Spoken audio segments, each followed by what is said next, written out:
Good morning बच्चों। कैसे हैं आप लोग? अच्छे हैं? तो बच्चों, आप लोगों ने पाठ 15 चित्रकथा और पाठ 16 पत्र लेखन पढ़ लिया। अब पाठ 17 आपका है निबंध लेखन। क्या है? निबंध लेखन। तो आज बच्चों हम लोग क्या पढ़ेंगे कि निबंध लेखन करते समय हमें किन किन बातों का ध्यान रखना चाहिए, क्या विशेषताएं हैं और कौन कौन से निबंध हैं जो आपकी पुस्तक में हैं, उनको भी हम आज पढ़ेंगे। ठीक है? तो बच्चों, अपनी पुस्तक खोलिए। पेज नंबर 174 पे आपका दिया हुआ है पाठ 17 निबंध लेखन। तो हम देखिए, थोड़ा ऊपर जो लिखा हुआ है उसको पढ़ते हैं। ध्यान से सुनिए कि निबंध लिखते समय हमें क्या क्या करना चाहिए। तो ठीक है बच्चों, देखिए ध्यान से। निबंध वह गद्य रचना है या होती है जिसमें किसी भी विषय पर विचार प्रकट किए जा सकते हैं। निबंध एक ऐसी गद्य रचना है जिसमें कोई भी विषय हो उस पर हम अपने विचार प्रकट कर सकते हैं, अपने विचारों को प्रकट करके उस विषय पे एक निबंध लिख सकते हैं। लेकिन इस बारे में यह ध्यान रखना जरूरी है कि जिस भी विषय पर आप निबंध लिखने जा रहे हैं, कि जिस भी विषय पर आप निबंध लिखने जा रहे हैं, आपको जिस विषय पर निबंध लिखना है उस विषय को आपको अच्छा ज्ञान हो, उस विषय के बारे में आपको अच्छे से जानकारी हो, सारे बिंदुओं को आप जानते हो कि इससे संबंधित क्या क्या चीज़ें हैं। तो आपको अगर सही से जानकारी होगी तो आप आसानी से अपने विषय पे निबंध लिख पाएंगे। अच्छा ज्ञान हो, भाषा पर भी अच्छी पकड़ हो। आप जिस भी भाषा में, चाहे वो हिंदी हो या इंग्लिश हो, जिस भी भाषा में आप अपना निबंध लिख रहे हैं, वो अगर आपकी भाषा अच्छी होगी, स्पष्ट होगी, और भाषा को लिखते समय कैसे शब्दों का हमें प्रयोग करना है, ये सारी जानकारियां अगर आपको होंगी तो आपका निबंध प्रभावशाली दिखेगा। भाषा पर भी अच्छी पकड़ हो और कल्पना की उन्मुक्त उड़ान हो, यानी कि आपकी विचार शक्ति बहुत ही ज़्यादा उन्मुक्त हो, आप अपने विचारों को अच्छे से व्यक्त कर पाएँ। हर छात्र का किसी भी विषय को अभिव्यक्त करने का अपना ढंग होता है। हर व्यक्ति, हर बच्चा अपनी बात को कहने के लिए अपने अपने ढंग से कहता है। उसके अभिव्यक्ति का तरीका एकदम अलग होता है। कोई अपनी बात को किसी तरह से स्पष्ट करके सामने वाले को समझा देता है, कोई किसी तरह से समझाता है।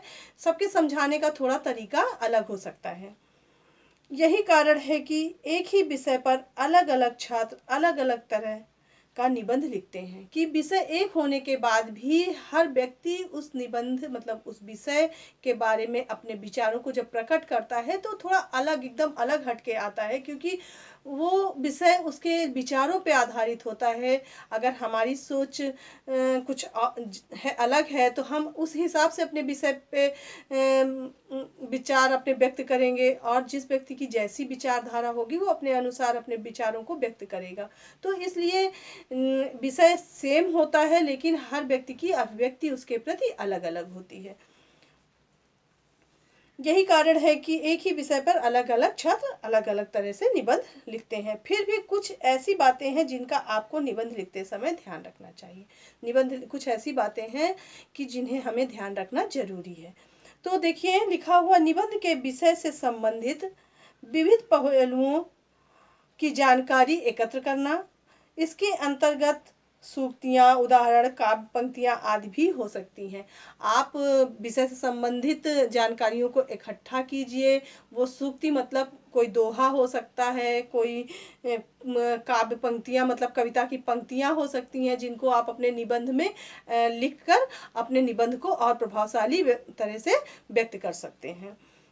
नंबर है, इस जानकारी को क्रमबद्ध ढंग से बांट लेना चाहिए। पहले अपने विषय की जानकारी अच्छे से हासिल करनी चाहिए, और हमें किस प्रकार से क्रम से अपने विषय के बारे में लिखना है या बताना है, उसको एक क्रम से लिखना चाहिए। क्योंकि अगर क्रमबद्ध तरीके से होगा तो सामने जो भी पढ़ने वाला होगा उसको उस विषय के बारे में समझने में टाइम नहीं लगेगा। अगर आपने पहले कुछ और बात कही, फिर कहीं उसके लास्ट की बातें कह दी, फिर आप शुरू की बातों का वर्णन करने लगे, तो पढ़ने वाला समझ नहीं पाएगा कि आप कहना क्या चाहते हैं। इसके विषय में अभी इसके प्रकार बता बता रहे हैं कि इसके क्या फ़ायदे हैं वो बता रहे हैं। तो एक क्रम होना चाहिए निबंध लिखते समय, जिससे हमारी जो भी हमारा विषय है उसको हम स्पष्ट रूप से सामने वाले के सामने व्यक्त कर सकें।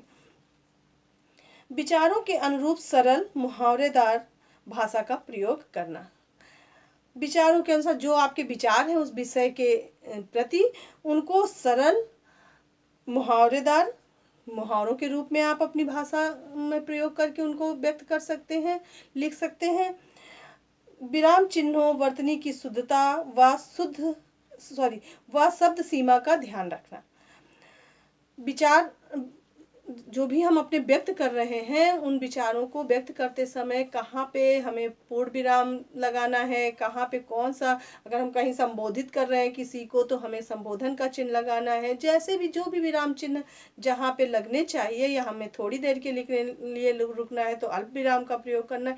इस तरह ध्यान रख के हमें विराम चिन्हों का भी उचित स्थान पे प्रयोग करना चाहिए। और शब्दों की शुद्धता पे ध्यान रखना चाहिए। शब्दों की वर्तनी जो भी आप बोलते हैं उसको उसी हिसाब से शुद्ध रूप में लिखना चाहिए। पता चला आपने शब्द कुछ और, कभी कभी आपने देखा है मात्रा, जब हम दिन लिखते हैं छोटी की मात्रा लगाते हैं तो दिन होता है, और बड़ी की मात्रा लगा देते हैं तो दिन हो जाता है। दिन मीन्स दिवस होता है, और दिन मीन्स क्या होता है, गरीब। तो यहाँ तो भाव ही बदल जाएगा। इसी प्रकार बहुत से ऐसे शब्द आते हैं हमारे निबंध लेखन करते समय या कुछ भी लेख लिखते समय, तो हमें अपनी वर्तनी का भी ध्यान रखना चाहिए, शुद्धता से लिखना चाहिए शब्दों का। अगर हमने शब्दों को शुद्धता से नहीं लिखा, इस प्रकार से कुछ भी आप कहीं पे कोई शब्द प्रयोग कर देंगे जिनकी थोड़ी सी, जो सुनने में तो सामान्य होते हैं लेकिन उनके अर्थ भिन्न भिन्न होते हैं, आपने अपने ग्रामर पुस्तक में ये सब चीज़ें पढ़ी हैं, तो आपका वहाँ पे अर्थ बदल जाएगा और सामने वाले को समझ में नहीं आएगा कि आप कहना क्या चाहते हैं, किसके विषय में। तो अपनी वर्तनी को भी शुद्धता से लिखने का प्रयास करना चाहिए, और अपने शब्दों को एक सीमा में बांधना चाहिए। मतलब कि आप जो भी लिख रहे हैं एक सीमा में, ये नहीं इतना ज़्यादा बढ़ा चढ़ा के लिख दिया कि सामने वाला पढ़ते पढ़ते बोर हो गया और उसका पढ़ने से इंटरेस्ट खत्म हो गया। तो अपने विषय के बारे में जो भी जानकारी दे रहे हैं उनको सीमित शब्दों में दीजिए और उचित जानकारी दीजिए, ठीक है। निबंध की समाप्ति का उद्देश्यपूर्ण होना। जब हम निबंध समाप्त होता है हमारा, तो हमारा विषय संबंधित सारे उद्देश्यों की पूर्ति हो चुकी हो, तब हम अपने निबंध को समाप्त करें। ना कि हमने आधा अधूरा लिखा, देखा कि हाँ हमारा 2 पेज हो गया और अब हम समाप्त कर देते हैं। तो ये ऐसा नहीं होना चाहिए। आप अपने विषय के बारे में जो भी जानकारियाँ दे रहे थे उनकी पूर्णतः जानकारी आप देने के बाद ही अपना निबंध समाप्त करें। बच्चों, यदि इन कुछ बिंदुओं को ध्यान में रखकर आप निबंध लेखन का अभ्यास करेंगे तो आपके निबंध लेखन में निरंतर सुधार होता जाएगा। अगर ऊपर दिए गए बिंदुओं को ध्यान में रख के आप अपने निबंध को लिखेंगे तो आपकी निबंध लेखन प्रवृत्ति जो भी है, प्रक्रिया आपकी है, वो और इम्प्रूव करेगी। मतलब उसमें सुधार आएगा और आप अच्छा से अच्छा निबंध लिख सकेंगे। तो बच्चों, ये कुछ बिंदु हो गए जिन्हें हमें ध्यान रखना चाहिए अपने निबंध लेखन करते समय। अब देखिए नीचे एक निबंध दिया हुआ है, ऋतुराज वसंत। तो इससे संबंधित कुछ संकेत दिए हुए हैं आपके पुस्तक में, उनको मैं पढ़ती हूँ, देखिए ध्यान से। भारत में 6 ऋतुओं का अपने अपने क्रम से आना और प्रकृति को अपूर्व सौंदर्य प्रदान करना। हमारा भारत देश एक ऐसा देश है जहाँ अनेक ऋतुएं हैं ना, कि समय समय से ऋतुएं बदलती हैं, आती हैं, जाती हैं। उनके अनुसार हमारे एटमॉस्फेयर का मौसम, वातावरण का मौसम, प्रकृति बदल जाती है। किसी समय किसी एकदम पत्ते झड़ जाते हैं, तो किसी समय एकदम सारे तरफ हरे हरे पत्ते खिल जाते हैं, फूल खिल जाते हैं। तो ये प्रकृति जो है ऋतुओं के अनुसार अपने सौंदर्य को भी बदल लेती है। तो वो देखने में बहुत ही हमें सुंदर और अद्भुत लगता है कि अरे कैसे अभी 2 महीने पहले हमारे वातावरण में कैसा था और ये 2 महीने में हमारा वातावरण कैसे बदल गया।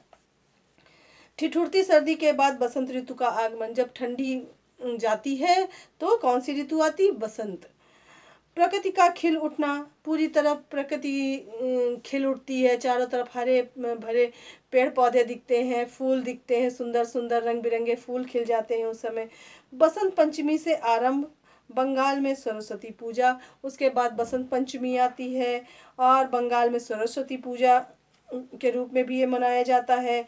मेलों का आयोजन, पीले वस्त्र पहनना, बसंत पंचमी में लोग भी पीले वस्त्र पहनते हैं और शुभ माना जाता है।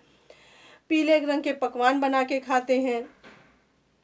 प्रकृति का पीली चूनर ओढ़ना, प्रकृति में पीली चूनर ओढ़ना, उसी समय खेतों में सरसों खिल जाती है और बहुत सारे पेड़ों में पीले रंग के फूल खिल जाते हैं, तो ऐसा लगता है कि प्रकृति ने पीले रंग की चादर ओढ़ ली है। बसंत को ऋतुराज, बसंत ऋतु को क्या कहता है, लोग ऋतुराज कहते हैं, मतलब ये ऋतुओं का राजा है। रंगों की ऋतु, इसको रंगों की मधु की ऋतु कहते हैं, आदि बहुत सी चीज़ों से इसे पुकारते हैं।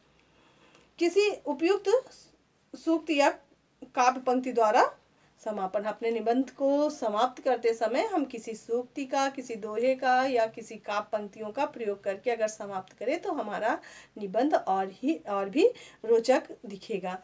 तो बच्चों देखिए, हम पढ़ते हैं कि इस निबंध में आपके पुस्तक में क्या लिख के वर्णन किया गया है। तो देखिए, भारतवर्ष में 6 ऋतुएं क्रम से आती हैं और अपना अपना रंग दिखाती हैं। दिसंबर जनवरी की ठिठुरती सर्दी के बाद बसंत ऋतु का आगमन होता है। इस ऋतु में न अधिक सर्दी होती है और न गर्मी, मौसम अत्यंत सुहाना होता है। तो ये बसंत ऋतु की बात वर्णन हो रहा है कि ये बसंत ऋतु कैसा होता है और इसे ऋतुराज क्यों कहते हैं। बसंत ऋतु के महीने फागुन और चैत्र हैं। इस समय चारों ओर उल्लास और आनंद का वातावरण होता है। प्रकृति खिल उठती है तथा मादक हवाएं मनुष्य का मन मोह लेती हैं। उस समय ठंडी का मौसम जाता है, इतनी ठिठुरती ठंडी से हम लोग आके थोड़ी गर्म हवा और मौसम एकदम अच्छा हो जाता है, जो हमारे लिए अनुकूल होता है। ना तो ठंडी होती है ना गर्मी होती है, तो वो हमें बहुत ही मनभावन लगता है, अच्छा लगता है। बसंत ऋतु का प्रारंभ बसंत पंचमी से होता है। बसंत ऋतु का प्रारंभ कब होता है? जब बसंत पंचमी का दिन आता है, तो उस दिन से बसंत ऋतु की शुरुआत मानी जाती है। उत्तर भारत तथा बंगाल में बसंत पंचमी का त्यौहार विशेष रूप से मनाया जाता है। भारत में और बंगाल में ये विशेष रूप से मनाया जाता है। बंगाल में इस दिन ज्ञान की देवी सरस्वती की पूजा की जाती है। बसंत पंचमी के दिन लोग सरस्वती माता की पूजा करते हैं। उत्तर भारत में इस दिन लोग पीले वस्त्र धारण करते हैं तथा पीले रंग के ही पकवान बनाकर खाते हैं। पीला रंग प्रकृति के रंग से मेल खाता है। सरसों की पीली फसलें लहलहा उठती हैं। उस समय पूरे खेतों में सरसों बोया रहता है और उसमें पुष्प खिल जाते हैं। ऐसा प्रतीत होता है मानो प्रकृति ने पीले रंग की कोई चादर ओढ़ रखी है। बसंत ऋतु के दिन स्थान स्थान पर मेले लगते हैं। बहुत से स्थानों पे मेले लगते हैं।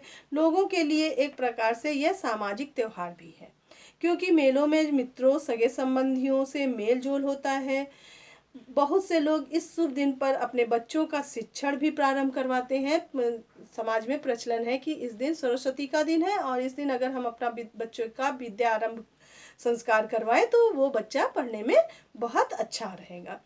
बसंत ऋतु को रंगों की ऋतु भी कहा जाता है। बसंत ऋतु को रंगों का ऋतु भी कहा जाता है। वन उपवन में रंग बिरंगे फूल खिल उठते हैं। मंद सुगंधित पवन बहती है। मंद मतलब धीमी धीमी सुगंधित हवा बहने लगती है। फूलों पर भौरे तथा रंग बिरंगी मंडराती तितलियां प्रकृति के सौंदर्य में चार चांद लगा देती हैं। उस समय रंग बिरंगी तितलियां भी बहुत देखने को मिलती हैं।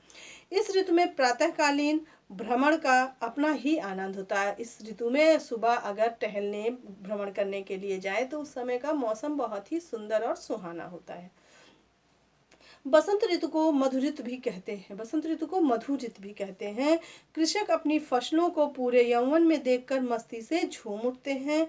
वे इस मस्ती में लोकगीत की मधुर तान पर नाच उठते हैं। प्रकृति के आकर्षक रूप को देख भाव शून्य हृदय भी कविमय हो जाता है। जिस व्यक्ति के मन में काव्य की कोई वो नहीं होती है, जैसे कवि के अंदर ही भाव भरे होते हैं। एक साधारण व्यक्ति के मन में काव्य के प्रति शून्यता होती, खाली होता है, लेकिन वो भी इस समय एक कवि बन जाता है।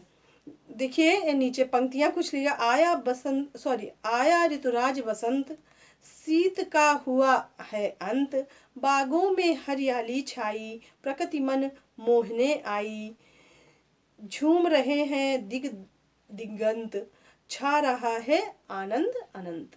तो इन पंक्तियों के माध्यम से इस निबंध का यहाँ पे समापन हुआ। तो इस प्रकार आप भी अपने जो भी आपका विषय हो, कभी भी कोई भी विषय आपको मिलता है और आपको निबंध लिखना है, तो जो भी उपरोक्त जानकारियाँ दी गई हैं उनके अनुसार अपने विषय को अच्छे से लिखिए और उसका अंत भी इसी प्रकार से रोचकता से कीजिए, जिससे आपका निबंध बहुत ही प्रभावशाली लगे। तो बच्चों, आपको अपनी कॉपी में इससे दिए हुए संबंधित कुछ जो पॉइंट दिए हुए हैं ना यहाँ पे, कि कौन कौन सी बातें ध्यान रखनी चाहिए, तो निबंध लेखन करते समय हमें क्या ध्यान रखना चाहिए, ये पंक्तियाँ आपको का से अंगा तक लिखी हुई है, इन्हें लिखिए।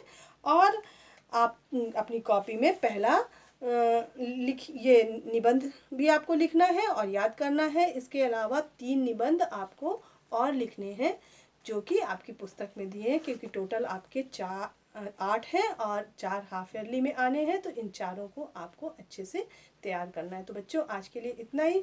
नेक्स्ट डे हम कुछ और पढ़ते हैं। तब तक के लिए थैंक यू बच्चों।